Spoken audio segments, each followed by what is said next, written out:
A former NBA MVP waived. Derrick Rose gets waived by the Memphis Grizzlies. Where does he go next? I'm Trevor Lane. This is the Basketball Bulletin, joined by Donnie Freeman. Don't forget, everybody, hit that subscribe button. Donnie, are you surprised that Derrick Rose has been cut by the Grizzlies?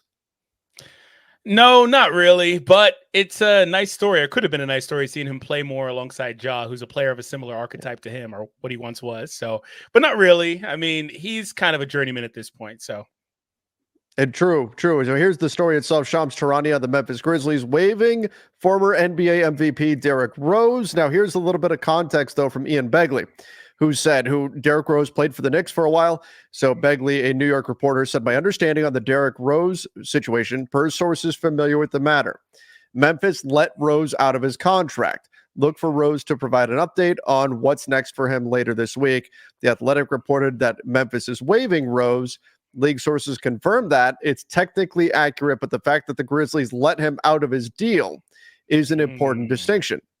So my initial thought was, Rose must be retiring when the Grizzlies waived him. But the fact that they let him out of the contract and not just he's retiring, to me, that suggests he would like to keep playing. So where is Derrick Rose going to wind up? Like, what are some good landing spots for him? Yeah, I'm not so sure. The point guard position is a really weird one because there's so many good point guards in the league, whether they're starting or backups. And I'm not so sure if there's a spot in particular that, okay, let's just say this. If he's looking to win, then it's definitely hard to find a spot. But if he's okay just being a veteran leader on the back of somebody's bench, then you could find a spot for him on a lot of different rosters, whether they need a point guard or not. But it's just kind of weird. I remember back to last year, there was some talk about Rose not wanting to play that role, and he didn't come to Memphis to play that type of role. So maybe there was a little bit of trouble in paradise, and then maybe that's why he wanted out of Memphis in the first place. But if he's still looking to play and potentially be a part of a rotation on a potentially winning team, it's really, really hard to find a spot for him. I think that's a really key distinction that you're making there. There's two different things that Rose could be doing. Do you want to go somewhere and you're going to actually play, or do you want to go somewhere and just be the end of the bench, veteran mentor, go be in the Udonis Haslem role and go do that? If it's the latter, fine. I mean, I've even seen Bulls fans saying, bring Derrick Rose back. They have 1 million guards already. They don't need him. They've got Zach LaVine coming back. They have Lonzo Ball coming back. They have Ayo Dosunmu. Of course, they've got Kobe White. They just brought in Josh Giddey, who's going to handle the ball. Yep. They don't need him. They don't need him at all. But if you just want him to be the veteran mentor at the end of the bench, sure, let him go back to Chicago and finish out his playing days there. Because you're right. If you're looking for a team that's actually going to play him, I don't see it. If he's thinking he's actually going to play and be an impact piece for somebody, he should just retire, because that's not going to happen. I mean, just look at this. Dang, Trev, that was a little hard. Don't you? I'm sorry. I like Derrick Rose, but I need to be real with him. Need to be honest here. Look at what's going on here. He turns 36. His game has always been based on athleticism. He turns 36 in a few weeks, and look at what he's done over the last few seasons. Look at this. 24 games, 27 games, 26 games. This dude's body is telling him he shouldn't be playing professional basketball anymore, at least not on a night in, night out basis. He's simply not logging enough games played for any specific NBA team. You go all the way back to the 2020-2021 season to see him get 50 games in. And then every season after that, man, I mean, he's not even hitting 30 games played. I like Derrick Rose. I thought he was amazing. That MVP season was phenomenal with Chicago, but that's not what he is anymore. So if he wants to be a veteran mentor, great. I just don't see it. And Donnie, here's the other thing. And again, I know I'm going to come across as negative about Derrick Rose here, but if he's thinking, I'm going to go somewhere and play, you mentioned it. Look at the point guard market right now. Look at how many teams don't need a point guard right now. And then on top of that, remember, Markelle Fultz is still sitting out there. Who in their right mind, with Markelle Fultz available, would use a full guaranteed contract, roster spot, and rotation spot on Derrick Rose if they even needed a point guard, when you could conceivably go get Markelle Fultz for a minimum contract as well? It doesn't make any sense. I don't understand where he's going to land if he's expecting to play. Yeah, definitely. There's not really a spot that I could see him landing on. And I wanted to ask you really quick, just before I get into my next point, do you have any of his on-off numbers as well for Derrick Rose? Maybe you could pull those up. I'm curious about those because one thing that I saw when we were looking at his stats was that he hasn't really been able to produce at a reasonably high level, like you mentioned, since the 2019-20 in that period. And he gets a little bit of grace from me for that season because that was the shortened season, but that's still the most games he's played in. I think it was like the last 10 plus years, basically ever since he got hurt. And he really hasn't been the same since then. All of his numbers drop off, never was able to get back to that MVP caliber play. But if he was able to give you production like he did, even not just in terms of games played, but the numbers, because he was running for Sixth Man of the Year that year, I believe it said, if he's able to give you that exact same production that he did in that time period, I mean, he could be a nice player. But unfortunately, like you said, he's gotten older. His body is telling him he probably shouldn't play. And so it's unfortunate for somebody like Rose, who could have been so much more if he was able to stay healthy and didn't get that injury. He was on a nice trajectory. But unfortunately, I just don't know that there's anywhere he could go if he's hoping to play. So it really just depends what he is looking to do, though. We don't really know what his plan is. So here's what we've got in terms of his on-off numbers the last couple of seasons.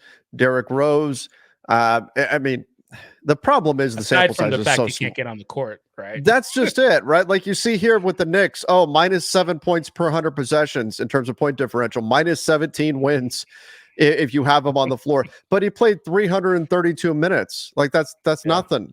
399 minutes with Memphis, plus 2.1 in differential, plus 4 wins. Like that would at least suggest, okay, you could be a backup somewhere, but the minutes are so minuscule here. There's just not enough of a sample size. This is encouraging here, though. When you go back to the 21-22 season, you go back to 2021, and you see he's plus 10.8, plus 8.9. He did good things for the Knicks those years, but even then, he wasn't really. 630 minutes that season, and then he's been way below that since. I just think the guy's body is telling him he's not going to be able to continue playing NBA basketball. It's unfortunate because, again, I like Derrick Rose a lot. Incredibly explosive player. And if he was playing, look, if he was doing this, Donnie, if he was putting up these numbers, even less than these numbers, and he was playing 60 games, 65 games maybe, this would be a totally different conversation. Totally different. Yeah. But given his age, given the injury history, and given the market right now, I just don't see it. Like, even I would say, he could go to San Antonio and mentor some of the kids there. No, they already got Chris Paul to do that. Like, where does he go? I don't know where he ultimately lands. Like I mentioned in the beginning, I thought Memphis was a good spot for him, but that was completely on the premise that he would be a mentor to Ja, because I think that Rose, cautionary tale and all, is the perfect type of player to mentor Ja in terms of like what you should do, what you shouldn't do, whether it's on the court or in terms of taking care of your body. Because like I said, they're very similar archetype, high flying, athletic, smaller guards. And I thought that was a nice fit. And maybe 1 year doing that, it's enough. I mean, Ja wasn't really out there playing, but I'm sure that there was some interaction behind the scenes. But like I said earlier, I remember some reports on it where Rose wasn't really trying to do that. He was still trying to play. And so if he's trying to play, it's just, unfortunately, like we said, there's not really a spot for him. He is the kind of guy that you plug him in if you need somebody to play once every handful of games. Like he's that player now. So it's kind of just, there's not really much else you could really do for him. So do you think that he is going to, which route do you think he's going to go? Because there's those two avenues. There's also retirement, which I don't think he would have gotten out of the contract to retire. I mean, it's an admirable thing to do, but Right. Yeah. Assuming he gave back most of the money on the contract or whatever, they just terminated the deal. I would assume that, he's probably not going to just retire. Otherwise, he would just say, I'm calling it a career. But I think that if he wants to go have a send-off somewhere, and maybe it's Chicago, he wants to have a final season. I don't know. Memphis is where he played in college, so that made some sense for him. But if he wants to go do that, like that makes some sense to me. If he wants to go be that end of the bench veteran mentor, like you said, maybe he gets on the floor every third game or every fourth game or something like that and can kind of fill in that kind of role. And if that's what he's got in his head and he's got a team that's willing to do that with him, okay, that's fine. That's fine. And I think that would, That would be a sensible thing. In terms of where he could land, I look at a team, I don't know in terms of roster spots, but a team that's on the rise that could use maybe another veteran there, another veteran voice in the locker room, that sort of thing. I look at a team like the Houston Rockets. I think that would be an interesting landing spot for him. See what he can do with a guy like Jalen Green. The Orlando Magic, again, they've got guards there. They didn't bring back Markelle Fultz, so they don't really need him. But again, in a mentorship role, you put him out there with Jalen Suggs and some of those players there. Maybe that would be an interesting spot. It's more those kind of up-and-comers that have some young players who maybe could be well served by having Derrick Rose on the squad to be that mentor role. Those are the interesting spots for me. But I mean, even roster spots around the NBA are tight right now. Those aren't easy even to come by. So, but I'd have to imagine he's got something in the works. There's something planned here. Otherwise, I don't think he would be doing this. Yeah. So I wanted to ask you two things. So yeah, definitely something is in the works. Do you think there's any chance he either plays overseas? Maybe that's the thing. Or potentially, I was wondering if you thought there was any contender that would want to bring him in.